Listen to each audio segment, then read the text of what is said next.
tukaambia rais atu support wewe kuumiza vijana. Sisi tuna support regime yako, tuko na wewe, tutapiga kura pale nini, lakini upande na kuua vijana hatuko na wewe kabisa. But the support regime yake. Kwa hapo siwezi kuambia. Okay, acha nikwambie jinsi regime yenye na mada wase, regime ina mada mamadha, ina mada watoi, inatunyima madawa, shule angalia. Sasa angalia machuo, universities kufungwa manze. Watoi kwa union na cheese. Umeenda chuo kuchop unarudi home kama umecheese. Sasa unaona sasa ukisema una support regime inakanika una practice your statement tumesema hapa kwa soko kosagi mtu wazibu. Juu utasupport aje regime yenye inakuumiza wewe bro. Umesema watu wako hawapati mabasari, watu wako hawapati sijui nini. Alafu unasema unawaza. Usiwahi sema hivyo on live TV.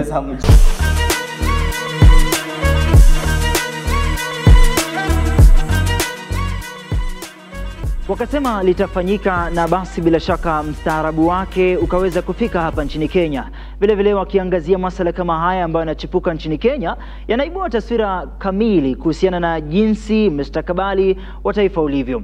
Bila shaka mpenzi mtazamaji, ikiwa ni mara yako ya kwanza kusikiza haya, mwaka 2024 kuliweza kuibuka swala ambapo wanarika ambao ni vijana walifika kwenye maeneo mbalimbali ili kuweza kuandamana kuhusiana na kupinga mswada wa fedha wa mwaka 2024. Sio swala geni kwa wengi, maana yake liliendelea kushamiri mwaka huo wote kuanzia mwezi wa Juni hadi mwaka ulipoisha. Bila shaka mazungumzo haya yakachukua nafasi tena ya pili wakati ambapo mwaka wa 2025 ulipoingia. Wakasema kwamba wacha tuende tena kwenye mitandao tuweze kugoma kuhusiana na mambo kadhaa ambazo serikali inaifanya. Wakaweza kuibua hisia zao na wakaweza kufika kwenye streets ili kugoma. Mpenzi mtazamaji, wiki zilizopita tuliweza kuangazia pia haya ambayo yanaendelea kuleta tashwishi kuhusiana na jinsi mambo ya hapa serikali yanavyotendeka. Viongozi wakang'ang'ana wawezavyo, wakatoa hisia zao, wakasema hili na wakasema lile. Lakini leo hii tunapozungumzia kuhusu jinsi mustakabali wa taifa ulivyo kuhusiana na maandamano, je, unahisi kwamba maandamano ni njia bora ya kuweza kurekebisha mambo kadhaa ambayo yanatukia kwenye serikali na kwenye taifa? Leo hii tutajumuika na Wakenya ambao ni wenyeji pia wapate kutueleza taswira halisi yale wanayopitia. Wengi wao wana yale ya kusema, na watakapoyasema, je, tutapata hali kamili ya jinsi mambo yanavyoendeshwa hapa nchini Kenya. If you're joining us for the first time, na remember, hii ni bunge la wenyeji, linasafirishwa moja kwa moja kwenye mitandao ya kijamii hasa YouTube na Facebook. Tumia hashtagi bunge la wenyeji, tumia hashtagi maandamano 2025, na bila shaka tumia hashtagi lookup TV. Tukianza mazungumzo haya, maandamano ambayo yanatarajiwa of course yataweza kuleta amani, yaweze kuleta uwiano, na angalau pia Kenya ipate kuwa mstari wa mbele hata kama tunakaribia uchaguzi mkuu wa mwaka 2027. Hali itakuwa namna gani? Jina langu ni Moses Okech na hii ni bunge la wenyeji. Tuanze nawe kwa kujitambulisha, alafu kisha tuweze kuchukua nafasi ya kwanza kwa kiongozi ambaye aliwasili. Ya, kwa majina anaitwa Samuel Paul Maende, mkaaji wa Dagoretti North, ya ward ya Gatina ward. Kabisa. Yes. Alright. Wewe nimesikia kwamba unataka kuwa kiongozi na umeniambia kwamba unataka kuwa kiongozi. Ni kitu kipi cha kwanza ambacho ungekisema kwenye bunge hili wakati kama huu? Ya, kitu cha kwanza nitawania kiti cha MCA pale Gatina ward. Ya, so kitu cha kwanza mahali hapa katika hii bunge inaambia vijana wajitokeze hiyo siku. Kabisa.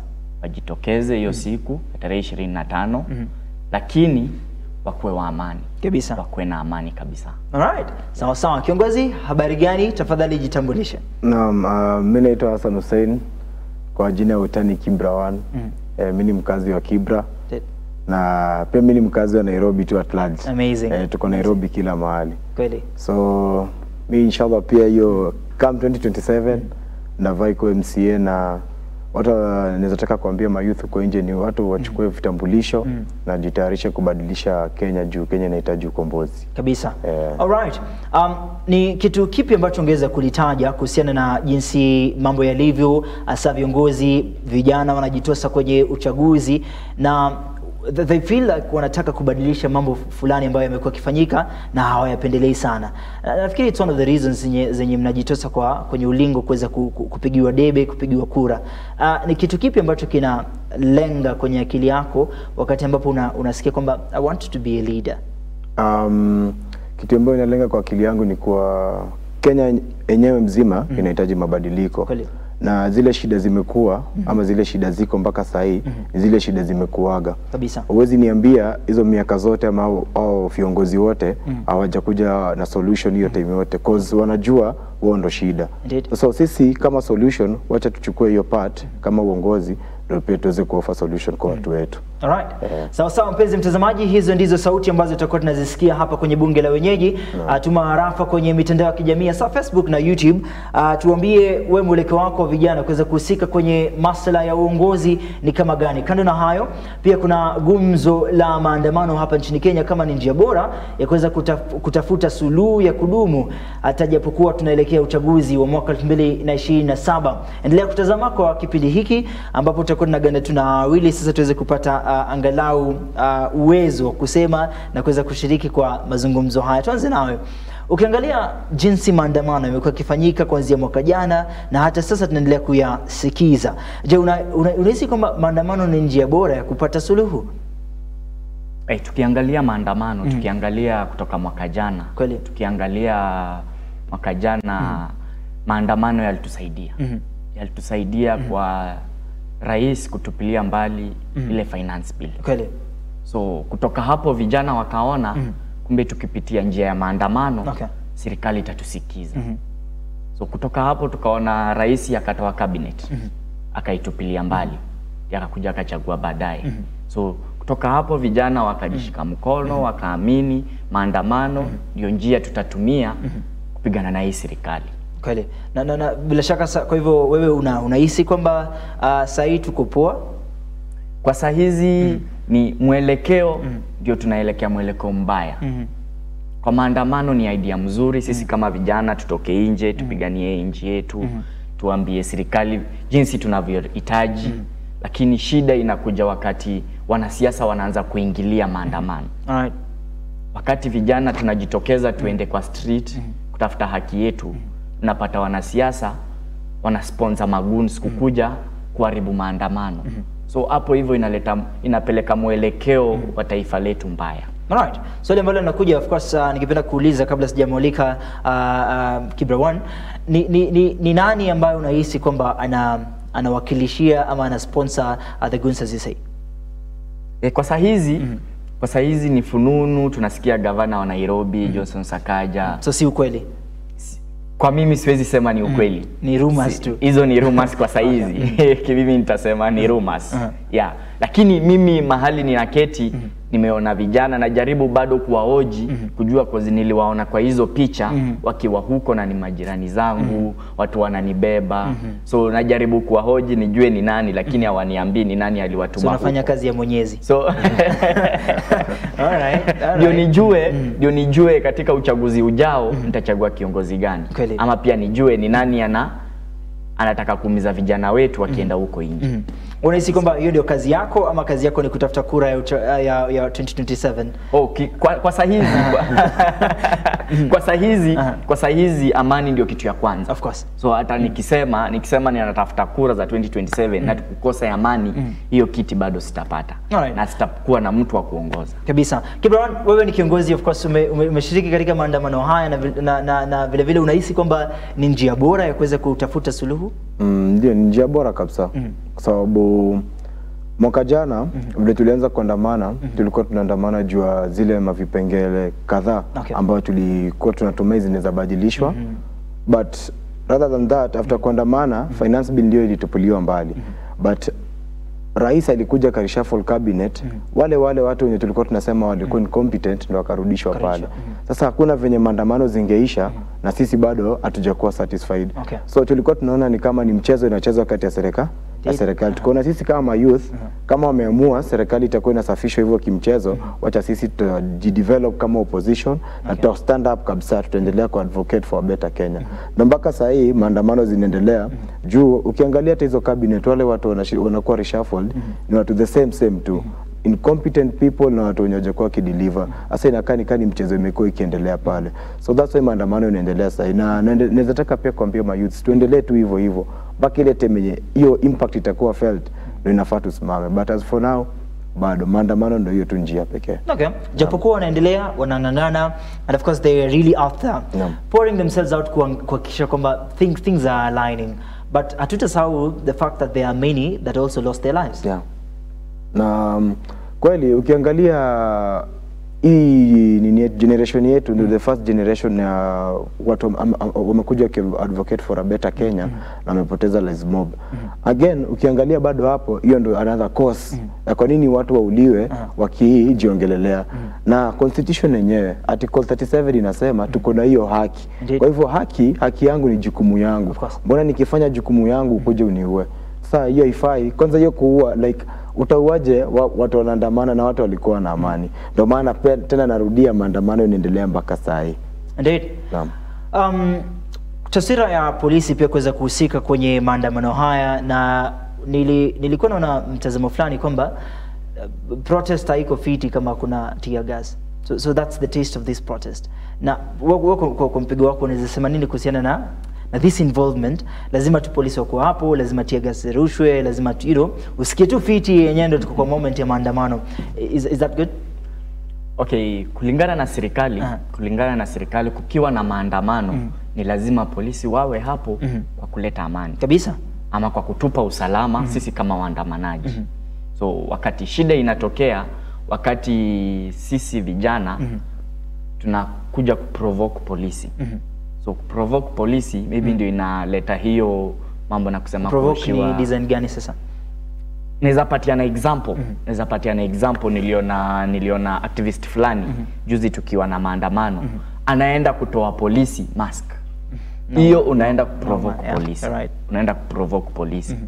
Polisi amepatiwa vitu za kujikinga, amepatiwa bunduki, amepatiwa rungu ama amepatiwa tear gas.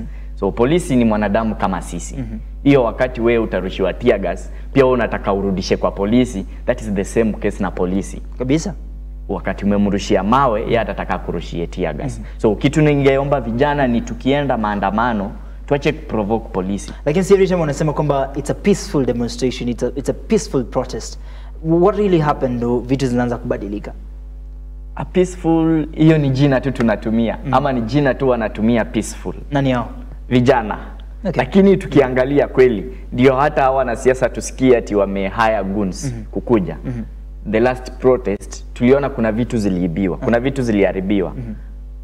Kuna vitu county government of Nairobi lilalamika imeharibiwa nini, sio maybe tukasikia this time sasa Sakaja mwenyewe akasema mtanipata huko. Ndio maana tunamhusisha na goons kukua katika streets zetu za Nairobi. So kitu yenye hiko ni vijana pia watulie. Ukiangalia madaktari wakifanya mgomo wao hakuna wakati wanarushiwa tear gas. Ukiangalia walimu wakifanya mgomo wao hakuna wakati wanarushiwa tear gas. Heshima ama tuseme ni heshima ama ni pia wao wanaheshimu polisi. So nikiangalia kama kwa ratiba vijana wametoa ya maandamano ya tarehe 25 utapata wamealign hizo vitu zao mzuri. Mali shida inakujia wameka kile kipengee cha kimbi wameandika kimbi tear gas. So unapata pia wao wanataka wachokoze polisi waone chenye polisi watafanya. Alright. Kwa swala hilo na nafikiri kwamba pia kuna baadhi ya wengi kama polisi pia hawapo wanahisi kwamba si basi turudi nyumbani tufanye tu maandamano ya mtandao, na inakuwa vigumu sana. They have to go to the streets ndio ionekane that indeed the maandamano ziko na so much power. But back to the question tulikuwa tumeuliza hapo awali.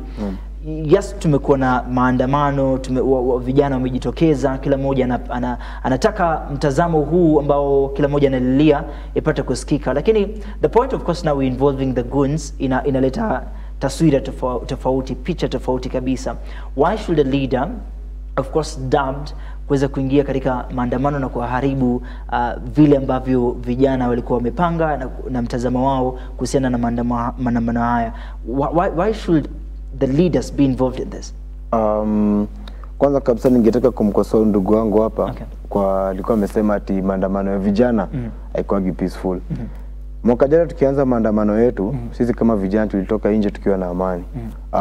We are actually using our valuable goods, vitu kama simu. Mika kijana nikinunua simu yangu, hiyo ni kitu yenye na treasure sana, juu ni communication yangu nini. So mimi nikikuja nje nakuja na amani.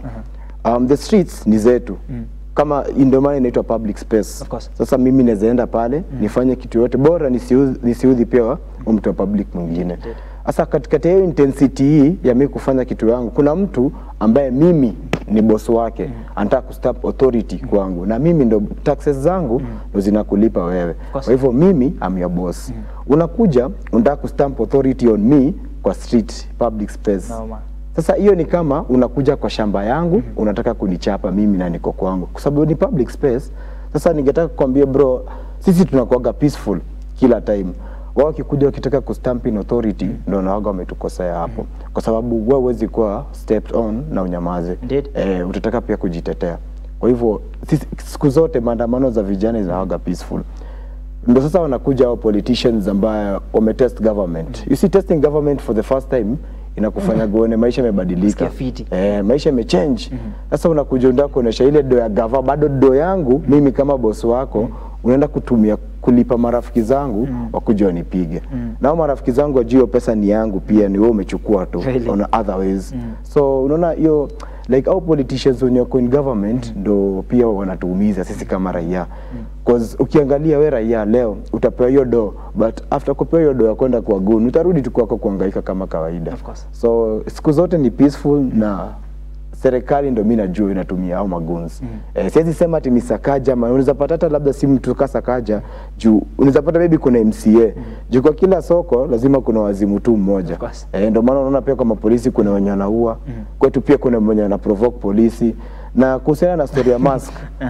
Mask pia hufai kuvaa mask ukiwa kwa maandamano. Sisi tumesema tuna practice jukumu yetu. Na jukumu yetu ni kufanya wewe mfanyakazi wangu ufanye vitu right. So polisi hafai kuvaa mask. Na polisi hiyo ni koti iliamua hivyo.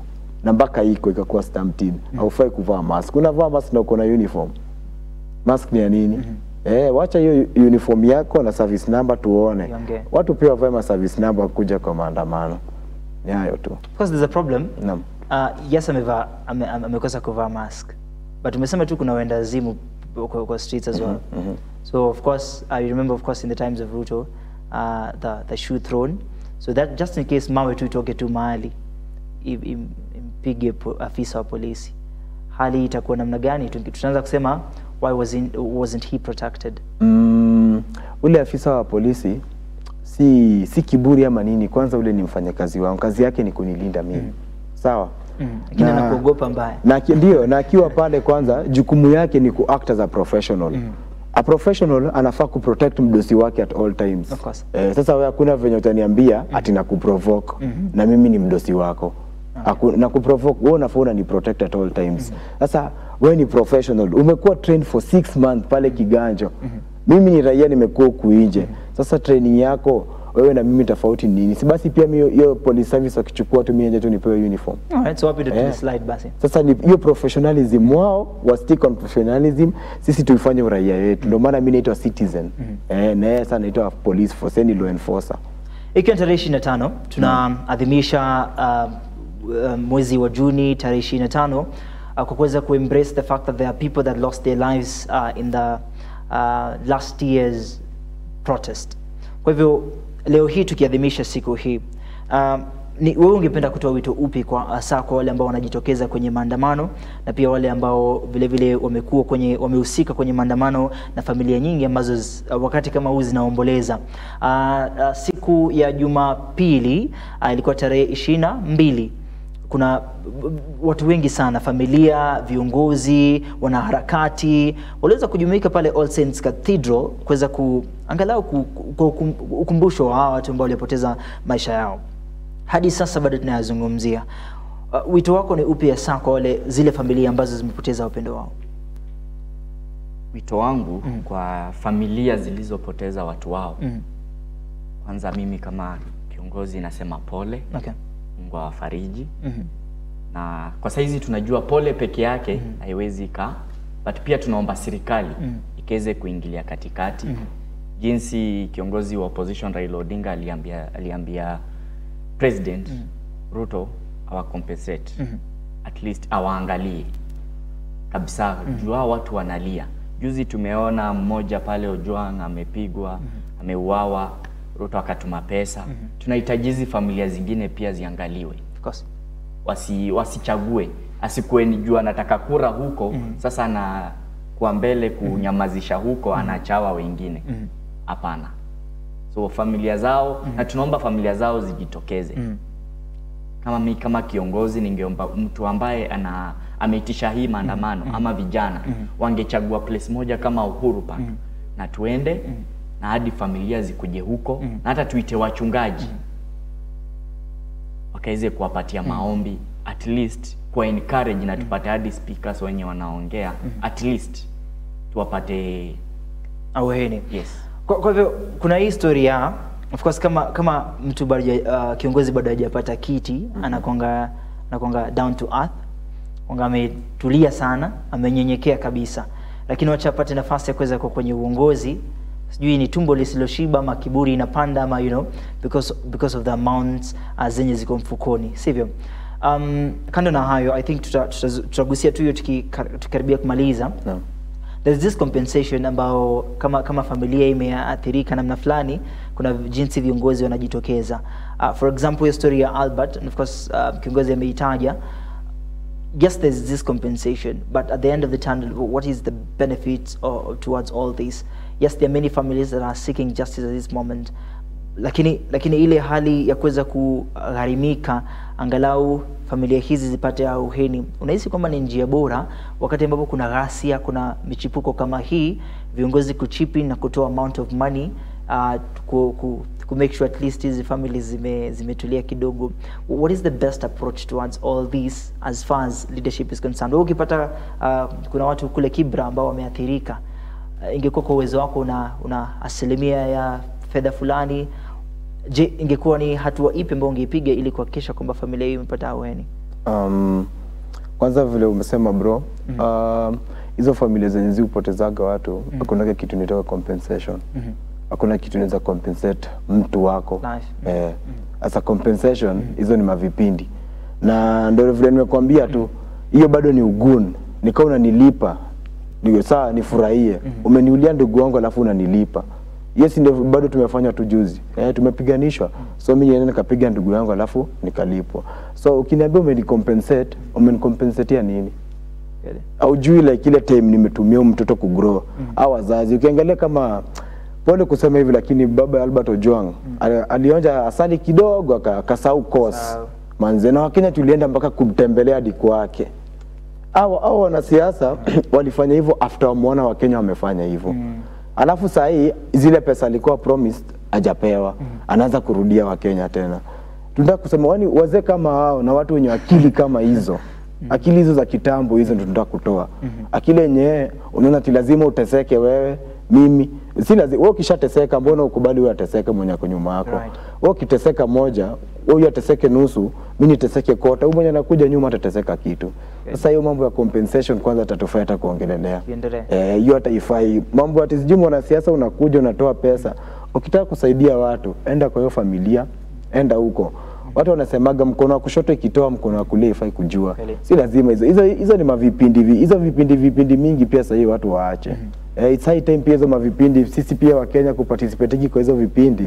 Ati mnaenda mahali mnawekwa alafu sijui nini inakuja, emergency response inakuja na wapea chakula. Hiyo chakula sasa itawasaidia nini? Sisi tunataka hiyo jukumu.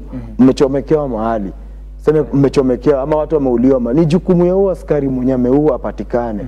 Ni jukumu ya serikali ya hapo ijue ni nini inaweza fanya ziwe hizo moto, vitu kama hizo. Si ati kuja kwanza kutupigia vipindi unapewa msiji 2 million. Hizo ni manjaa. Na ukiangalia watu wako karibu kila mtu ako njaa huku nje. Sasa njaa yeziisha. Sasa hiyo story ya kudash outdoor hiyo haifai kuwa hata. Alright. Mbona tumefikia hii story? Mbona tumefikia hapa? Why the fact that it's very easy for any Kenyan to say it's a compensation? Mbona tumefikia hii point? Okay, tumefika hii point juu sisi kama taifa tulipoteza mwelekeo. Tulipoteza mwelekeo kabisa. So ikakuwa uchumi pia uko umeharibika. So ikakuwa sasa tuseme kama Albert. Tuseme tukiangalia kwao walikuwa wanaishi kwa maisha ya chini. Walikuwa wachochole wanakaa kama maskini, niseme hivyo, pole kusema hivyo. Lakini tukiangalia kwao, picha ya kwao tutaona sio fiti vile. So utapata na kulingana pia na venye uchumi iko saizi umezorota, akipata simu kutoka kwa rais, akiona M-Pesa yake imelia, atanyamaza jinsi alivyonyamaza. Akienda kutembelewa na governor venye alitembelewa na governor Gladys Wanga, atanyamaza. Ni kwa nini? Uchumi iko chini.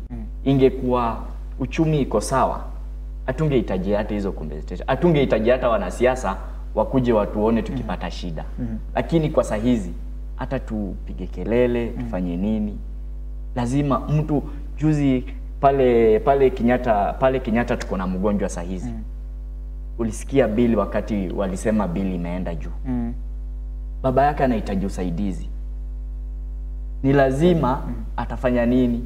Wao wanasiasa tuliona Mike Sonko alikuwa huko juzi. Lazima atatafuta hao wanasiasa wamsaidie. So sisi lazima hata tufanye nini kulingana na uchumi na kulingana na maisha yetu, ni lazima tu tutaitisha compensation. Watu angalie waone kile kitu wanaweza patia familia wakati tunapigana for justice huku, wakati tunapigana mapolisi washikwe nini, lakini lazima pia waingie katikati na wasaidie hizo familia. Sawa sawa, bora tu tusikie na vitimbi na vipindi mingi. Mpenzi mtazamaji, tunarudi muda sio mrefu.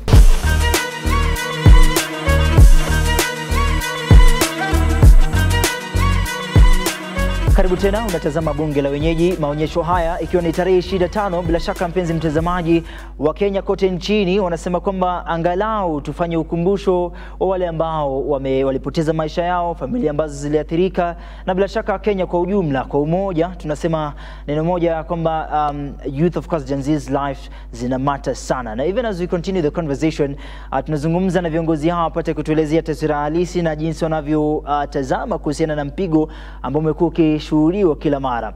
Wakenya wakaenda kwenye streets, wakagoma, lakini bado kuna rapsha ambazo zinatukia kila wakati. Hapo awali tulikuwa tunazungumza kuhusu, kiongozi alikuwa anasema kuhusu vipindi, na bila shaka tukazungumzia kuhusu mustakabali wa vijana kuweza ku make decision. Farm statements zinatajwa na hatimaye tunahitaji a better solution towards the glory. Pale ulipo wewe kama of course ukipata hii nafasi ya kuwa kiongozi, umefanya mambo mengi kama hapo ulikuwa unataja kusimamia vijana kuhusiana na mizozo ambazo zinachipuka up to this moment. So what is the best involvement za viongozi both kutoka kwa wajumbe hadi kwa wabunge? What is the best thing that they can do at least to make sure that they represent the Gen Zs and the youths in the clear manner? Hawa bunge na watu wote bro, hakuna kitu wanaweza tufanyia. Hiyo ni kitu kwanza tunafaa kujua. Cause wamekuwa in power hizo time zote, sasa hivi wanataka kujifanya wanaanza kutufanyia vitu. So basically mimi naweza sema nataka sasa sisi wenyewe, sisi ma youth, hata si ma Gen Z pekee, wananchi tu wote wa Kenya tuanze kuenlightiana, tuanze kupeana ma civic education, at least kusaidiana, kuoneshana ile like time yao sasa imepita. Time hizo mavipindi zimepita. Mambo ya kuja sijui ati unakuja unaniachia pesa nyuma kwa ukiniibia for a while, unakuja unaniachia kidogo. Hiyo ni do yangu. So ukinipea pesa yangu, wewe kula hiyo pesa ni yako. Ukishakula hiyo pesa, wewe rudi nyumbani. Ule msemo mwenye unajua kwa hapo, na ule msemo mwenye pia unaweza reach out as a leader. Mwenye unaenda kumwambia leo, unaenda kumgongia mlango, mwambie wewe ulikuwa unaendeleza ile project, mbona umesimamiza? Si wale watu wenye pia hawapatikani kama leaders. So ni sisi wa Kenya tushikane na tufunguane akili. Mambo ya kusema sijui ati MP atufanyie au hawezi tufanyia. Ka responsibilities zao wafanye hizo, anaweza tufanyia nini? Hakuna kitu, ni hayo tu. Hawezi tufanyia chochote. Ukijibu swali hilo, kuna CCTV ambayo ilikuwa inaonyesha jinsi afisa wa polisi alivyompiga risasi kijana Joshua Steven huko Mwiki, sehemu za Kasarani, kijana mwenye umri wa miaka 19. Tulipokuwa tunataja kuhusu nguvu za maafisa wa polisi, yes of course sisi ndio boss wao, lakini why do you think it has to get to that position yenye you know just cocking that nini is very easy na haikugharimu time? Ukiangalia ile story ya yule jamaa wa mask, ilikuwa tu rahisi kuweza ku just shoot it. mbona tumefika hiyo point? Kwa hapo sisi kama viongozi tuna condemn hizo visa kabisa. Niliona hiyo video ya Kasarani na ilikuwa uchungu sana kuona mmoja wetu kijana akiwa ameuawa bila makosa eti ameenda tu protest. Tuna condemn kabisa. Ya kwa polisi na tunaambia IPOA tunahitaji hao polisi wote wakamatwe. Tunahitaji wafuatilie kwa kila juhudi, watumie kila kitu, kila means. Au polisi na huyo polisi alionekana kwa video Kasarani apatikane na ashikwe, jinsi yule polisi aliyopiga risasi ule mtu wa mask pale town alipopelekwa kotini. Tunahitaji kuona huyo polisi akienda kotini. Tunataka justice. Hiyo ndio sisi kama vijana tunasema. Tunahitaji justice kwa watu. Lazima hao watu washikwe, na kwa saa hizi tunaanza kusema tunataka pia Murkomen ajiuzulu. IG ajiuzulu. Tunataka new leadership kwa polisi. Tunahitaji new leadership kabisa kutoka kwa minister hadi huko juu kwa IG. Tunataka new leadership. Kama rais anatusikia na anasikiza wa Kenya, tunaomba abadilishe hao watu kabisa. Kweli kulikuwa na mtazamo wa Kithure Kindiki aliyekuwa na kwa nafasi hiyo. And of course if CS Murkomen is coming in inamaanisha pia kuna vitu ambavyo vinapaswa kubadilika. As kiongozi alikuwa amesema, it's just the same monkeys in the, different monkeys in the same niveau. In the sense, yeah. So what is the difference in all this? I think what we should follow is the rule of law. I think we have the constituency. We have the constitution, we have the constitution, and we think we need to follow it. Okay, but akitoka uongozini, will we not have the same problem? Just a different genes of monkeys. Kitu inahitajika ni huyu mtu akishajiuzulu. Tukitaka hawa watu wakiwa hapo wanajua majukumu yao. Okay. Ni huyu mtu akitoka, huyu mtu afuatiliwe. Huyu mtu apelekwe kotini. Ajibu kesi. Tukiangalia kama the previous regime ya Uhuru Kenyatta, tunaona mtu kama Matiang'i ako free. Unaona? Na tunaona tulikuwa na cases mingi sana za Rivayala nini. Hatuna mtu wa kujibu hayo maswali. Sasa hizi tungekuwa na Matiang'i kotini akijibu hayo maswali, sasa hizi atungekuwa na Murkomen akitujibu hapo venye anatujibu ama venye anatuongelesha. Pia yeye angejua after hii regime nitaenda kujibu maswali. So wao watu wanakwanga hivyo juu wanajua hakuna mtu atakayewafuatilia, hakuna sheria itakaowafuatilia. So sisi tunaomba sheria zifuate mkondo. Ikuwe mdogo, ikuwe mkubwa, ikuwe OCS, hiyo yenye inashika OCS, ikuwe inaweza shika IG, wote waende ndani. Okay. Yeah. Kwa hivyo tumekuwa tukizungumzia kutetea haki za raia, kutafuta haki za raia na pia kuweza kuhusisha mawakili, na nafurahia kwamba chama cha mawakili LSK imekuwa ya msingi sana na muhimu kuweza kutetea haki za wale ambao wanaona moto. Vile vile ukiangalia hapa nchini Kenya, the state of justice inakaa namna gani as far as yes we involving the leaders, tuna involve LSK, tuna involve activists, IPOA is there, lakini bado kuna shida kuweza kupata haki. Shida ni gani?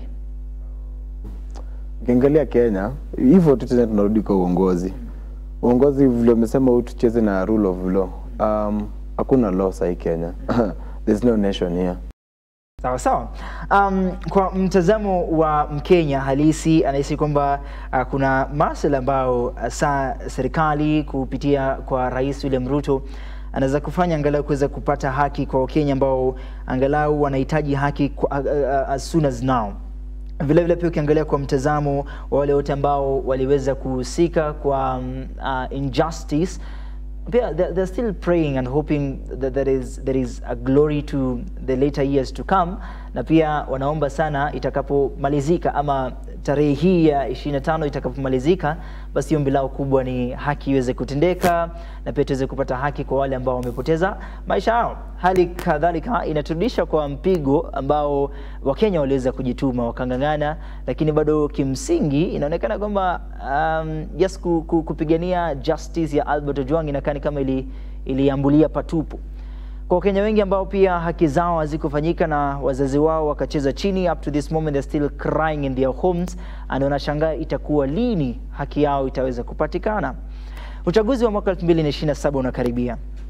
Tukiangazia hayo, bila shaka tutaweza kujua hali kadhalika 2027 tutaweza kufika angalau viongozi watakaobadilishwa wataweza kuleta justice to the betterment of the mwananchi.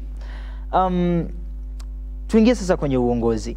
Wewe sasa tumezungumzia mambo mengi kuhusiana na the state of the nation, lakini sasa wewe kama kijana ambaye anapania kuweza kuwa kiongozi, yule ambaye yupo kwenye uongozi sasa hivi, hiyo kiti ambayo wewe unataka kukichukua, unahisi ni mambo kama gani anatekeleza mbaya ambayo wewe unahisi ukiingia kwenye hiyo nafasi utaweza kulainisha?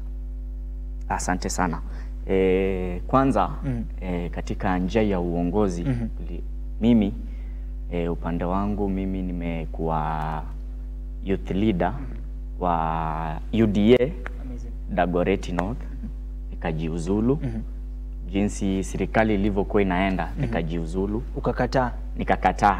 Nikasema juu nilipigia upato sana hii serikali. Nilipigia upato sana hii serikali kuingia Rais Ruto kuchaguliwa. Sisi tulikuwa wale watu tulikuwa tunamtafutia kura Dagoretti North. So kutoka hapo nikachaguliwa kama youth leader UDA Dagoretti North. Nikajiuzulu jinsi maandamano ilianza last year. So kutoka hapo ukajiuzulu kwa sababu ya uongozi unavyoenda? Nilijiuzulu. Hakukuwa na story ya mshahara? Hakukuwa na story ya mshahara. So unakula vizuri? Hakukuwa, hapana. Sasa hizi inaweza kuambia kwa hizi viti ni kujitolea. Ni kujitolea. Kukuwa kiongozi ni kujitolea. Hakuna mshahara kwa youth leader pale. Yes, hata sasa hizi nikiwa Ford Kenya youth leader Dagoretti North, hakuna mshahara, ni kujitolea. Kabla hujaenda mbali, mbona Ford Kenya sasa? Niliamua Ford Kenya juu ni chama ambacho kinasimamia haki na ukweli. Ni chama ambacho ukiangalia juzi sisi kama vijana pale Ford Kenya headquarter tuliambia rais, sisi tuko na wewe, sisi tunakusupport, lakini hatusupport serikali yako kuumiza vijana. Ukiangalia clips utaona Ford Kenya youth leader tulitoa press last week. Tukaambia rais hatusupport wewe kuumiza vijana. Sisi tunasupport regime yako, tuko na wewe, tutapiga kura pale nini, lakini upande na kuua vijana hatuko na wewe kabisa. Basi support regime yake. Kwa hapo siwezi kuambia. Acha nikwambie jinsi Moses Kuria alisema jana. Jinsi Moses Kuria alisema jana, mtu akimwambia jiuzulu saa hizi haezi jiuzulu. Kwa nini? Alikuwa mmoja wa wale waliopigania hii serikali. Mimi naweza kuambia nilikuwa mmoja wa wale walipigania hii serikali kuingia ndani pale Dagoretti North. Kutoka mwanzo hadi mwisho tulikuwa tukienda Karen, tukirudi nini, tukipanga hizo vitu zote. So kwa saa hizi mtu akiniambia nitoke huko, tatizo ni tatizo. Maybe ikifika 2027 sasa itakuwa na uamuzi wangu mimi kuamua sasa nitaenda wapi. Kwa saa hizi na support regime, lakini si support chenye regime inafanya. Kuna tofauti. Lakini kwa sababu ulijiuzulu kutoka kwa UDA ni sawia na yale ambayo unasema kwa Ford? Ya kujiuzulu kutoka huko ni pia kutaka utendakazi wa serikali na pia utendakazi wa chama. Pia chama tulikuwa tunaona ni kama kinaegemea saidi moja, kinakuwa that's why niliamua acha niende chama kingine ambacho kitakuwa utendakazi mzuri na chama kiegemei saidi nyingine. So tukiongelea kiongozi mwenye hako sahizi, acha turudi kwa swali. Kiongozi mwenye hako sahizi pale Gatina Ward tuko na Swaka, Mwalimu Swaka. Mwalimu Swaka amerudisha Gatina Ward chini sana. hata kuliko mwenye alitoa pale. Mwalimu Swaka saizi watoto hawapati basari. Basari pale watoto wazazi wanaenda kwa ofisi, hawapati. Wana apply, lakini inasemekana pia bado siwezi dhibitisha, lakini inasemekana kwa wale watu yeye anapatia basari ni wale watu wanajua. Wale watu walitembea na yeye peke yake. So utapata watu, mtu anajiweza, mtu ako na baba, mtu ako na mama, wanafanya kazi, lakini bado anapata basari. Wakati tuko na wale watoto hawana wazazi, wako pale chini, hawapati basari kwa ajili ya upendeleo. So mimi nikiingia pale nitabadilisha. Sawa sawa? Yeah, nitabadilisha. Na ninatumai kwamba utaweza kubadilisha as well, of course kumpiku yule ambaye yupo uongozini. Maana yake wanasema kwamba chuma ni kimoto sana wakati ambapo wewe sasa umekalia. Kwa sasa unaiona inakaa inaweza ishika. Lakini ukifika uongozini chuma kimoto unasahau na unaanza kufanya kadri ya uwezo wako. Kwa hivyo unaweza mfinya kiongozi, kumbe yeye pia anajua moto ambayo ipo pale. Utakapoingia ndio utaanza kuhisi moto huo kwa mpigo kabisa, sivyo? But tunakutakia kila laheri. Pale sehemu za Kibra na vile vile pia hiyo wadi ambayo unataka kuwania, unahisi kwamba unaweza badilisha nini?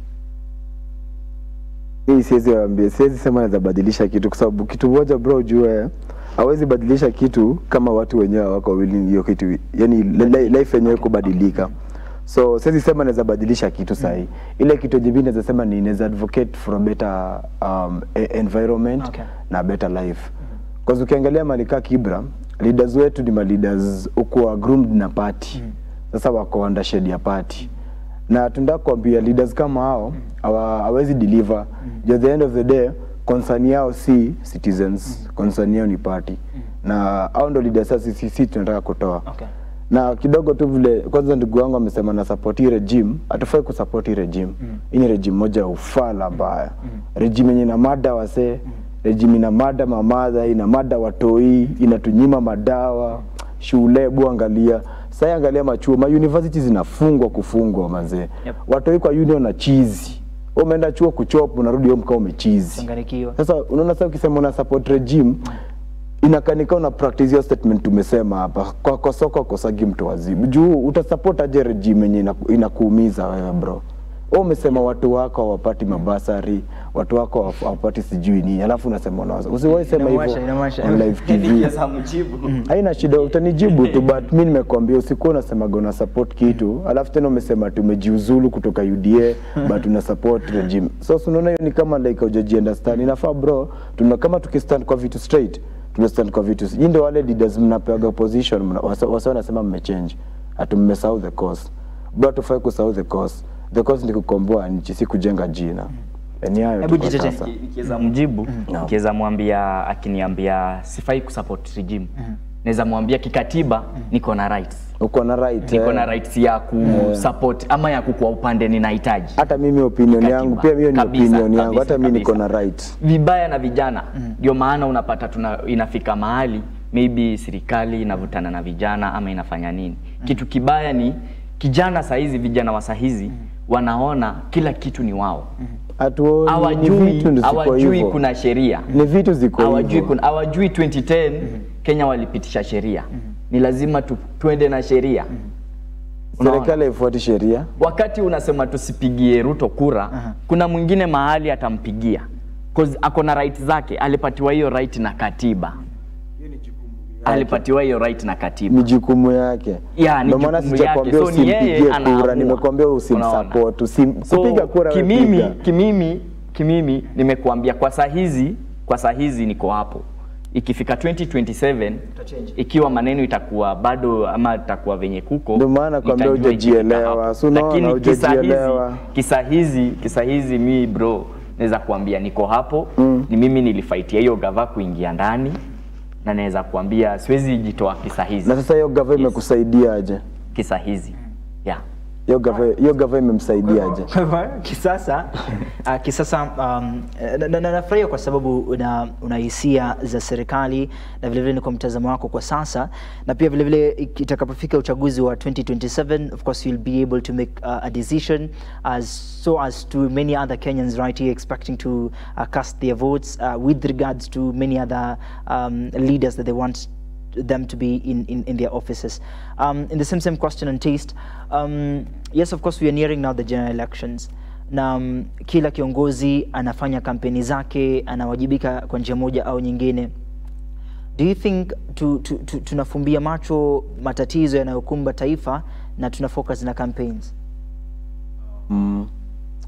Ukiangalia kwa situation hivyo ndio iko. Hata ukiangalia msa kama the current president, yeye rubbish of vitu tu. Kweli.